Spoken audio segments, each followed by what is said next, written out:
할렐루야, 반갑습니다. 오늘 대림절 첫째 주를 맞아서 시간 우리는 무엇을 기다리나 라는 제목을 가지고 하나님 말씀을 증거하겠습니다. 오늘은 대림절 첫째 주일입니다. 대림절은 주님이 오시는 것을 기다리는 주일입니다. 그래서 강림, 주님이 내려오신다. 그래서 대강절이라고 하기도 하고 대림절이라고 그렇게 부르기도 합니다. 영어로는 어드벤트라고 하는데 이 말은 도착한다, 어디서부터 와서 도래한다, 이런 뜻이 담겨 있습니다.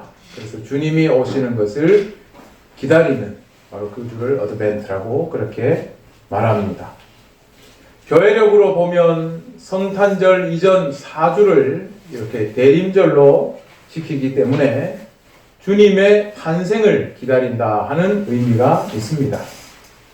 그런데 우리가 알다시피 예수님은 이미 세상에 오셨습니다. 그리고 하나님의 뜻을 따라서 십자가에 죽으시고 부활하시고 승천하셨습니다. 이미 세상에 주를 믿는 자들의 교회가 섰고 교회는 예수 그리스도를 세상에 전하고 있습니다. 그렇다면 주님이 오심을 기다린다라는 것은 지금 우리에게 어떤 의미가 있는 것일까요? 오늘 그것을 주어진 이 본문을 가지고 함께 나누고자 합니다.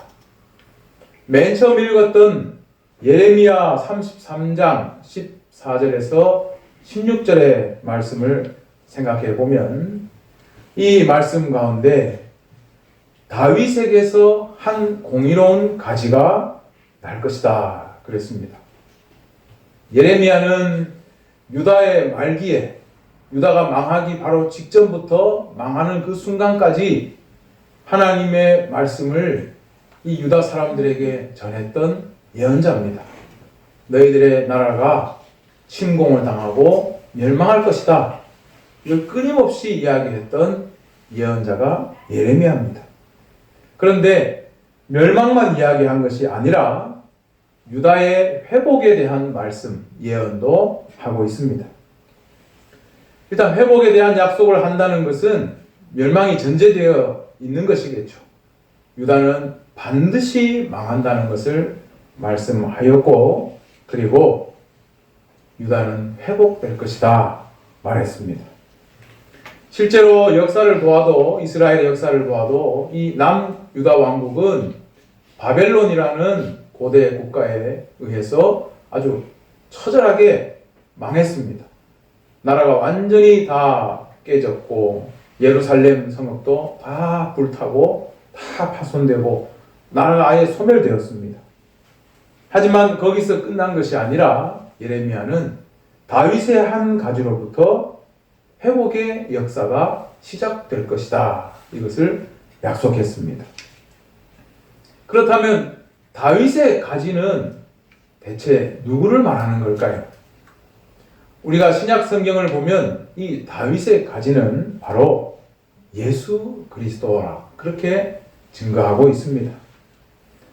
그래서 예수 그리스도께서 세상에 오실 때 유다와 예루살렘이 회복되고, 예레미야 오늘 본문에 읽은 것처럼 예루살렘이 안전하게 살게 될 것이고, 이 성은 여호와는 우리의 의라는 이름을 얻게 될 것이다, 그렇게 말씀하고 있습니다. 자, 예루살렘이 안전하게 살게 될 것이라는 이 약속도 전제가 있겠죠. 그 전에는 안전하지 못할 것이라는 말씀입니다. 예루살렘이 다 불타고 성전까지도 다 파괴되었기 때문에 더 이상 사람이 살 수 있는 그런 도시가 아니었습니다. 그런데 하나님은 이 예루살렘이 안전하게 살 수 있는 곳이 될 거고, 여호와는 우리의 의라는 이름을 얻을 것이다. 하나님의 의가 예루살렘에 완전히 구현되어서 그들이 구원을 얻을 것이다, 그런 뜻으로 말씀한 거죠.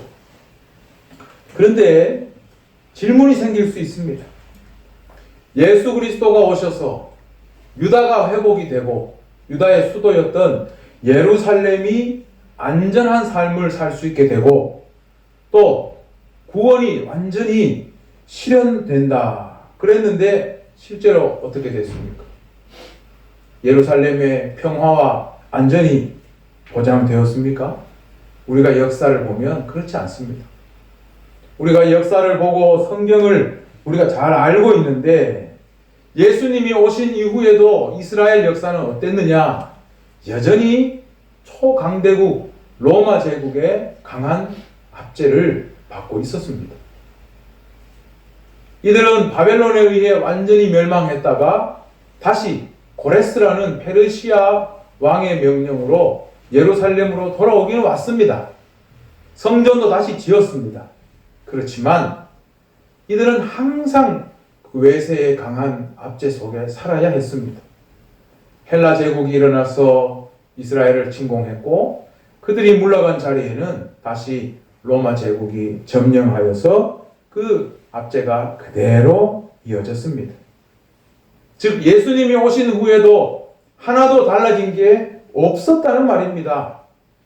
그렇다면 예레미야를 통해서 주신 이 하나님의 말씀은 무슨 뜻일까요? 우리가 성경을 다시 눈을 싹싹 닦고 봐도 분명히 이사야나 예레미야나 에스겔과 같은 선지자들은 하나님께서 이 이스라엘을 회복시켜 줄 거라고 했고 그 회복의 중심에는 다윗의 가지에서 바로 다윗의 씨에서 그 나라를 회복시킬 자를 주신다고 했습니다. 우리가 잘 아는 이사야 9장 6절 7절 말씀이 있죠. 이는 한 아이가 우리에게 낳고 한 아들을 우리에게 주신 바 되었는데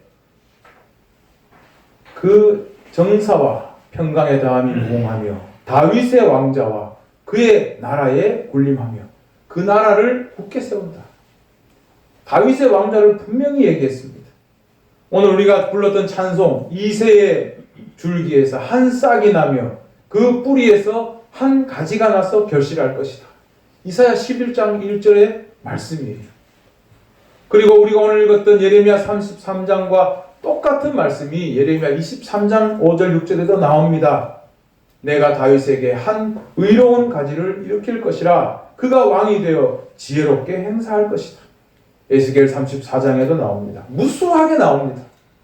하나님은 이스라엘과 유다의 멸망을 그대로 두고 보시지 않는다. 회복시킨다. 그런데 다윗의 가지에서 줄기가 나와서 그 사람을 통하여서 이스라엘을 회복시킬 것이다.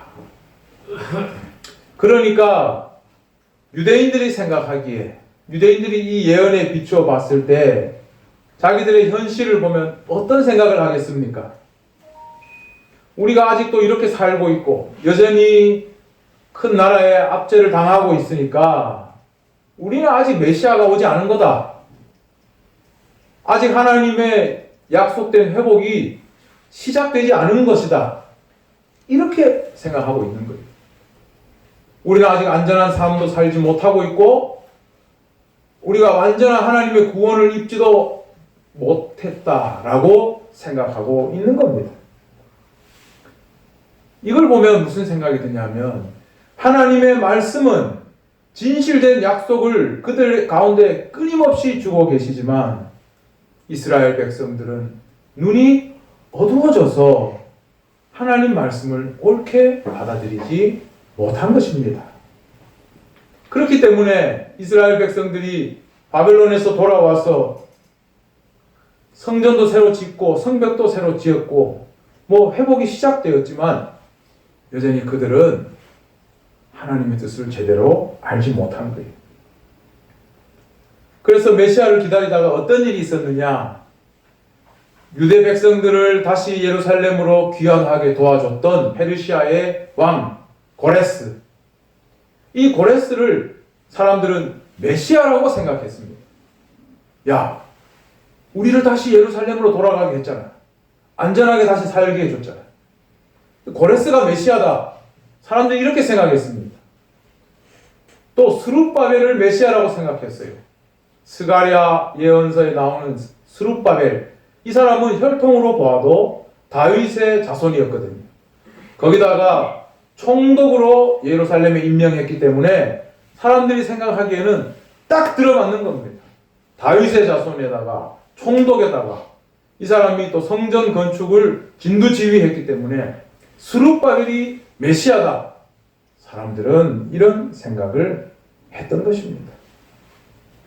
그런데 하나님이 약속한 메시아는 고레스도 스룹바벨도 아니었습니다. 그래서 이스라엘 사람들은 결국 끊임없이 메시아를 짐작했다가 실망했다가 짐작했다가 실망했다가 이걸 역사 속에서 끊임없이 반복합니다. 세례 요한이 왔을 때도 사람들은 세례 요한을 메시아라고 생각했습니다. 그래서 물어봤죠. 근데 요한복음 1장 19절 20절에 보면 세례 요한이 답합니다. 나는 그리스도가 아니다. 분명하게 답했습니다. 또 사도행전을 읽어보면 그 당시에 스스로 메시아라고 하는 사람들이 끊임없이 여기저기서 나타났습니다. 또 그 고대 기록을 남긴 요세푸스의 역사 기록을 보면 그 조그마한 나라 이스라엘에서 자칭 메시아라고 하는 사람이 얼마나 많이 있었는지 알 수가 있습니다. 이스라엘 사람들은 끊임없이 이 메시아를 기다린 겁니다. 예수님이 왔는데도 끊임없이 자기들의 생각으로 계산을 해서 메시아를 기다린 겁니다. 왜 그랬겠습니까? 하나님의 뜻을 제대로 알지 못했기 때문입니다. 영적인 눈이 어두워져 있었기 때문에 하나님의 말씀을 온전히 믿고 그 은혜가 임하는 것을 기도하며 바라보고 그래야 하는데 이 사람인가 보다 미리 나섰다가 아닌가 보다 실망하기를 계속해서 반복했던 것이죠. 이게 이스라엘의 메시아를 기다린 역사입니다. 그렇다면 오늘 이 이사야나 예레미야서에서 약속했던 다윗의 자손, 그 다윗이라는 사람은 하나님을 어떻게 기다렸는가? 그게 오늘 우리가 읽었던 시편 25편에 나오는 말씀입니다. 시편 25편은 다윗이 기록한 시입니다. 이 다윗은 그 이름을 영원히 빛나게 해주겠다고 하나님께서 약속했습니다. 그 후손이 아무리 엉망이라 하더라도 내가 너희 왕좌를 망하게 하지 않겠다. 사무엘하 7장에 약속하셨습니다. 그런데 이 다윗의 이 시를 보면은 그가 어떻게 하나님을 생각하고 하나님의 뜻을 기다리는지 알 수가 있습니다. 1절에 시편 25편 1절에 여호와여 나의 영혼이 주를 우러러 보나이다.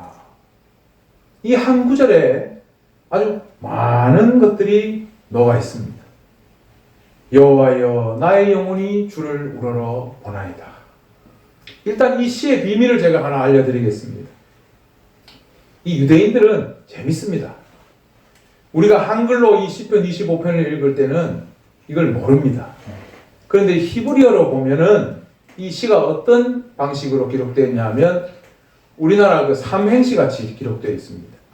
우리가 삼행시 운을 딱 던지면 목양교회 목 하면 연결해서 하는 것처럼 이 사람들은 히브리 알파벳 알렙, 벳, 기멜, 달렛, A, B, C, D 같이 이렇게 되어 있는데 그 순서를 따라서 말을 붙여서 시를 쓴 겁니다. 이 시가 그렇게 만들어진 시입니다. 그런데 이 시에 보면은 여호와여 나의 영혼이 주를 우러러 봅니다. 이 영혼이라는 말이 나옵니다. 이 영혼이라는 말이 무슨 뜻일까? 네페시라는 히브리어인데 이게 어디 나오냐 하면 구약 창세기 1장과 2장에 하나님께서 사람을 만드시고 생기를 그 코에 불어넣으시니 생명이 된지라 할 때 생명, 살아있는 존재, 그때 네페시 하야, 살아있는 존재다 할 때 네페시라는 말이 나옵니다. 그래서 좀 우리가 착각하기는 쉽습니다. 영혼이라고 하니까 우리는 생각할 때 육체의 반대말, 육체가 아닌 어떤 다른 것, 영혼, 이렇게 생각할 수 있습니다. 또 우리 인간 안에 하나님을 인식할 수 있는 어떤 특별한 장소, 우리 영혼을 그렇게 생각하기 쉬운데, 여기 다윗이 영혼이라 했던 이 네페시는 성경에 어떻게 번역되어 있냐 하면 혼, 생명, 숨, 호흡, 이런 말로 바꿀 수가 있습니다. 그래서 우리 사람이, 히브리인들은 육체와 영혼이 하나가 되어야 그걸 사람이라고 하지, 그리스 사람들처럼 이걸 분리해서 생각하지 않았습니다. 어쨌든 이 다윗은 내 몸이, 나라는 이 존재가 그냥 뚝 떨어진 것이 아니라 하나님께서 빚으시고 하나님이 호흡, 생명을 불어넣어줘서 살아가는 존재라는 것을 분명하게 알고 그걸 고백하는 겁니다. 그래서 내 영혼이 하나님을 우러러봅니다. 내 생명, 내 호흡을 하나님이 걷어가시면 나는 수월에 떨어질 수밖에 없는, 내 힘이 쇠할 수밖에 없는 그런 존재라는 것을 다윗은 너무 잘 알고 있는 겁니다.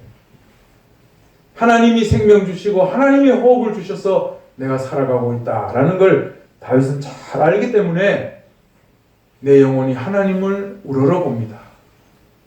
하나님을 인식하고 살아가는 삶이라고 볼 수 있습니다. 다윗 시대라고 해서 하나님이 눈에 보였겠습니까? 하나님은 눈에 보이지 않습니다.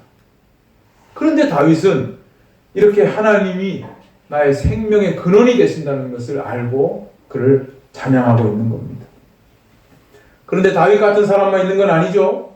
다윗의 시에 보면 원수라는 말이 많이 나오는데 이건 정치적인 원수일 수도 있지만 다르게 보면 하나님을 인정하지 않는 사람들, 그런 사람들을 의미하는 말이기도 합니다. 내 원수들이 승리의 계가를 부르지 못하게 하소서라고 다윗은 찬양에서 아주 많이 이야기합니다. 이게 무슨 말이겠습니까? 다윗은 하나님을 인식하고 그렇기 때문에 하나님을 우러러보고 하나님이 가르치시는 말씀을 따라 살아가는데, 하나님을 인정하지 않는 사람들은 그런 거 다 필요 없는 겁니다. 내 생각대로, 내 방식대로, 내 이익이 되는 대로 그렇게 살아가는 거예요. 다윗이 노래한 건 뭐냐면 저렇게 하나님을 부정하고 자기 멋대로 사는 사람들이 승리의 노래를 부르지 않게 해달라고 고백하고 있는 겁니다. 오늘날 교회 다니는 사람들도 마찬가지죠. 그리스도인들이 왜 일요일에 남들 자는데 교회에 나와서 예배 드리고 힘들게 1시간 동안 가만히 이렇게 앉아 있습니까? 왜 신앙을 지키며 살아갑니까? 하나님을 신뢰하고 그 약속의 말씀을 신뢰하기 때문에 이게 힘들어도 우리는 그 말씀을 지키고 또 따라가려고 애를 쓰는 겁니다. 안 믿는 사람들은 그런 기준이 없어요.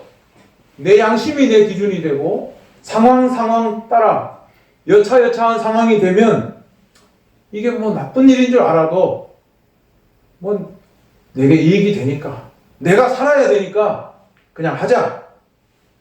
자기가 자기 기준이 되는 것입니다. 이게 진짜 하나님을 믿는 사람과 그렇지 않은 사람의 차이점입니다.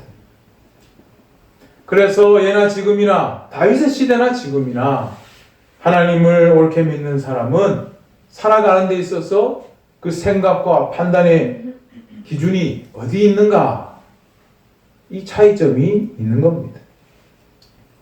시편 25편 5절에 보면 그래서 다윗은 주님의 도, 주님의 길, 주님의 진리를 보여주시고 가르쳐 달라고 합니다. 주님의 교훈으로 나를 바꿔달라, 그걸 기다리겠다라는 그런 고백을 하고 있습니다.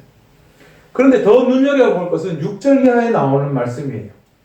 주님의 긍휼하심, 주님의 인자하심으로 과거의 내 죄와 허물을 기억하지 말고 주님의 선하심으로 나를 맞아달라. 그렇게 고백하고 있습니다. 이것은 다윗이 내가 과거에 잘못한 죄와 허물을 싹 다 그냥 덮어주세요. 그렇게 이야기하는 것이 아닙니다. 8절부터 보면 나오는데 다윗은 이렇게 말하죠. 여호와께서 선하시고 정직하시기 때문에 당신의 도를 가지고 죄인들을 교훈해 주십시오. 가르쳐 주십시오. 이렇게 말합니다. 주님의 도로 나를 바로 잡아 주십시오. 그 말입니다. 따라서 하나님께로 나아가는 자, 하나님이 나에게 오시는 것을 기다리는 자는 나는 이대로 있을 테니까 어떻게 해보세요. 이게 아니라 당신의 진리와 당신의 도를 가지고 내 죄와 허물을 덮어주시고 나를 지금부터 바꿔주십시오. 라고 기다리고 있는 겁니다. 오늘날 교회 다니는 사람들이라고 하면서 이런 생각하는 사람도 있습니다. 난 죄 지어도 돼. 일요일날 교회 가서 회개하면 되잖아. 성경에 그렇게 말했거든. 내가 죄 지어도 일요일날 교회 가서 기도하면 예수님의 공로로 죄가 씻어진다고 가르쳐줬다고. 그러니까 난 아무리 죄를 지어도 또 예수님한테 나아가기만 하면 되니까 상관없어 라고 말하는 교인들이 있어요. 세상 사람들이 손가락질 하죠. 저는 이런 교인들을 유사 기독교라고 저는 부르고 싶어요. 왜? 성경에 그렇게 가르치는 게 없기 때문에. 그 유사 기독교예요. 기독교가 아니라는 거죠. 오늘 다윗이 고백한 이 시를 봐도 알 수 있지 않습니까? 내 죄와 허물을 무조건 뭉개달라는 게 아니잖아요. 내 젊은 날에 죄와 허물이 있지만 주님의 진리와 주님의 도로 나를 바꿔주세요. 변화시켜주세요. 당신의 선하심으로 나의 죄와 이 허물들을 바꿔주십시오. 내가 변화되겠습니다. 주의 오심을 기다린다는 것은 바로 이와 같은 것입니다.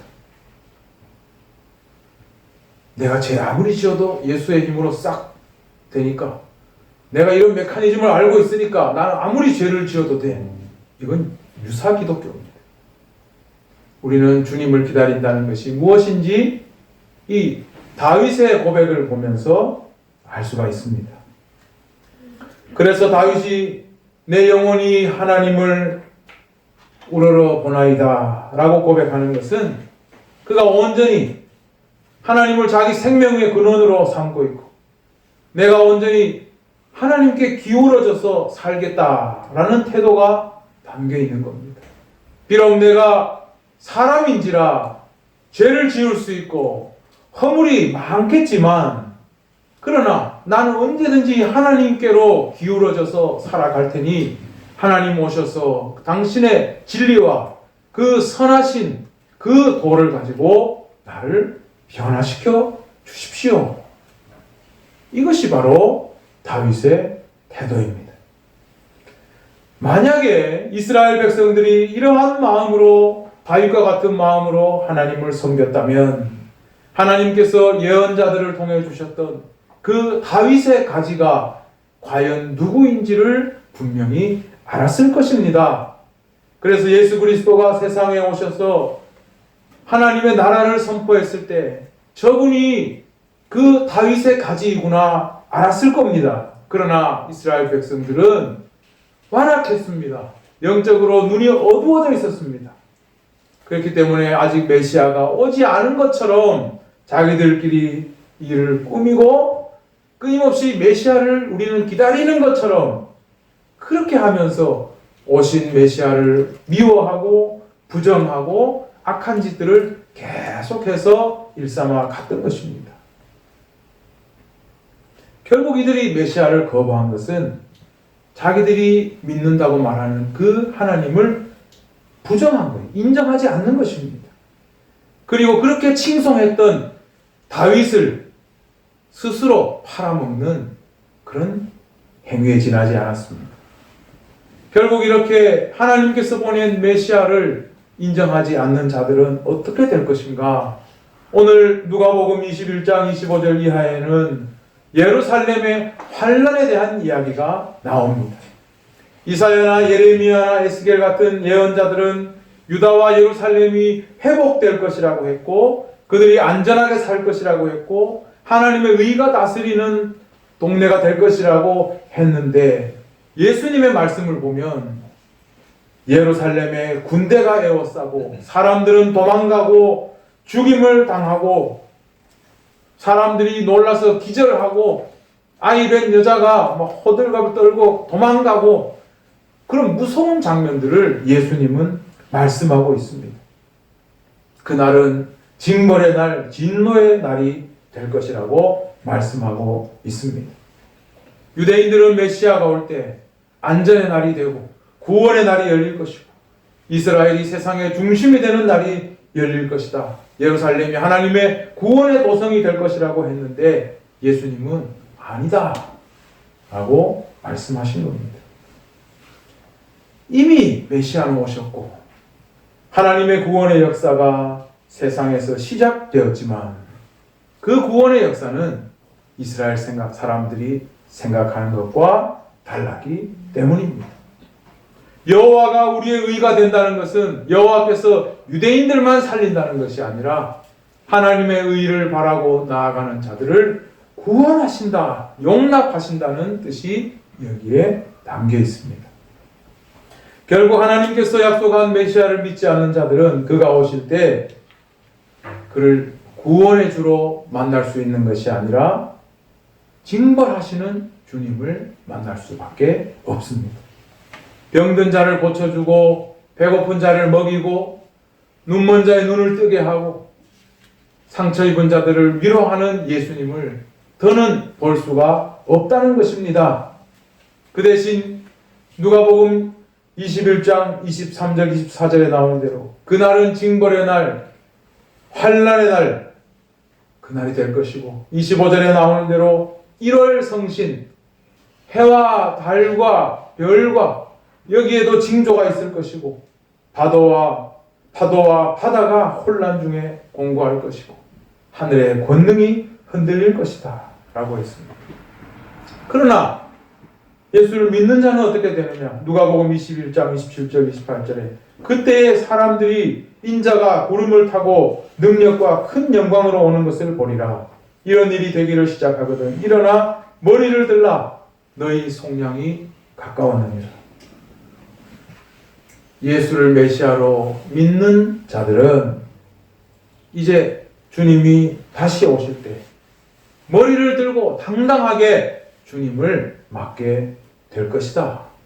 왜? 그날은 완전한 구원의 역사가 임하는 날이기 때문이다. 말씀하고 있습니다. 주님이 오시는 날, 누구에게는 징벌의 날, 진노의 날이 되고 누구에게는 구원의 날이 되는 것을 주님을 기다림에 있어서 자기 뜻대로, 자기 고집대로 메시아를 기다리느냐 아니면 하나님의 말씀대로 기다리느냐 그 차이에 따라 향방이 나뉘는 것이죠. 자기 고집대로 메시아 예수를 믿지 않고 끝까지 자기들만의 메시아를 고집하고 기다리는 사람들은 주님이 오신 날이 징벌의 날, 환난의 날이 될 것입니다. 그러나 이미 메시아를 믿고 그의 재림을 약속을 고대하면서 소망 가운데 사는 사람은 그날이 속량의 날, 구원의 날이 될 것임을 예수님이 말씀하신 것입니다. 다윗이 내 영혼이 주를 우러러봅니다. 그렇게 고백한 것처럼 진실로 하나님을 섬기며 그 뜻을 기다리는 사람들은 이 믿음 안에서 주님 다시 오실 때 참된 기쁨과 영광을 누리게 될 것입니다. 우리는 이 대림절을 시작하면서 기다린다라는 의미에 대해서 다시 생각해 봐야 됩니다. 세상 일도 그렇습니다. 무조건 기다리면 좋은 결과를 볼 것이다. 그런가요?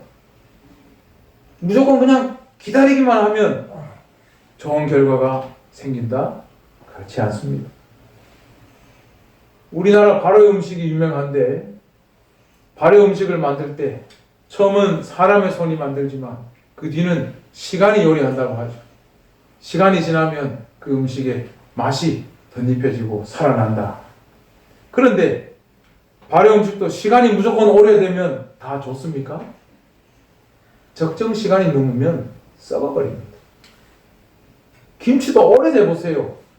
맛있는 게 아니라 썩어버립니다. 근데 더 중요한 것은 처음부터 공정이 잘못되어 있다면 처음부터 발효가 아니라 다 썩어버립니다. 잘못됩니다. 변질되는 거죠. 이미 메시아가 왔음에도 불구하고 자기 고집대로 우린 끝까지 메시아를 기다리겠다고 하는 자들은 주의 진노를 마주할 수밖에 없습니다. 따라서 주님이 다시 올 때 진노의 날, 징벌의 날이 되는 것입니다. 주님이 다시 올 때 속량의 날, 구원의 날이 되려면 먼저 우리는 하나님이 오신 예수 그리스도를 믿고 그 믿음 안에 사는 자여야 합니다. 성경은 약속합니다. 예수 그리스도를 믿는 믿음 안에 사는 자에게는 예수께서 보혜사 성령을 약속하셨습니다. 예수 그리스도를 믿는 믿음 안에 살면 보혜사 성령을 너희에게 보내셔서 너희를 위로하고 너희를 돕고 너희를 온전한 사람이 되도록 가르치고 이끄실 것이다. 그렇게 약속했습니다. 그런데 예수 그리스도를 믿는 믿음 안에 사는 사람은 보혜사 성령만 약속된 것이 아니라 마지막에 주님이 다시 오실 때 영광의 날, 속량의 날을 보게 될 것이다. 약속하셨습니다. 그날은 그 믿음 안에 사는 자에게는 영원한 안식과 평안이 열리는 날입니다. 대림절을 어드벤트라고 했습니다. 우리는 미래를 바라보고 살아갑니다. 사람들은 말합니다. 언젠가는 끝이 있겠지. 세상도 끝날 날이 있겠지. 시간이 지나면 끝이 있겠지. 왜 그런 생각을 할까요? 살아보면서 경험한 거죠. 사람은 누구나 나이가 들면 병이 들고 늙고 죽습니다. 끝이 있어요. 동물을 키워봐도 끝이 있어요. 죽어요. 식물도 그렇습니다. 이 세상에 존재하는 모든 것은 다 끝이 있습니다. 그러니까 이 세상도 언젠가는 끝이 있을 거야 라고 이야기합니다. 그 미래를 이야기하죠. 그러나 어드벤트는 그런 개념이 아닙니다. 언젠가 끝. 그게 종말이 아니라 성경은 종말이 언제냐? 주님이 오시는 그때가 끝이다. 그래서 어드벤트라는 말을 쓰는 겁니다. 와서 오실 때 그때가 끝이다. 아니라 바이러스가 창궐하다고 끝이 아니라 주님이 오실 때가 끝이고 그때에 바로 주님을 믿는 자는 그 기다림 속에서 속량의 날, 구원의 날을 보게 될 것이라고 성경은 약속하고 있습니다. 주님을 기다린다는 게 뭘까요? 우리 주님을 믿는 자들은 바로 그 다시 오심을 기다리는 것입니다. 이 믿음 안에서 성령의 위로와 도움 속에서 하나님 나라에 대한 소망을 가지고 살아가는 우리 목양교회 성도님들이 되셔서 이 대림절 기간에 이 기다림 속에서 큰 기쁨과 평안과 위로와 또 주님의 치유하심을 경험하는 그러한 분들이 다 되시기를 우리 주의 이름으로 축원합니다. 기도하겠습니다.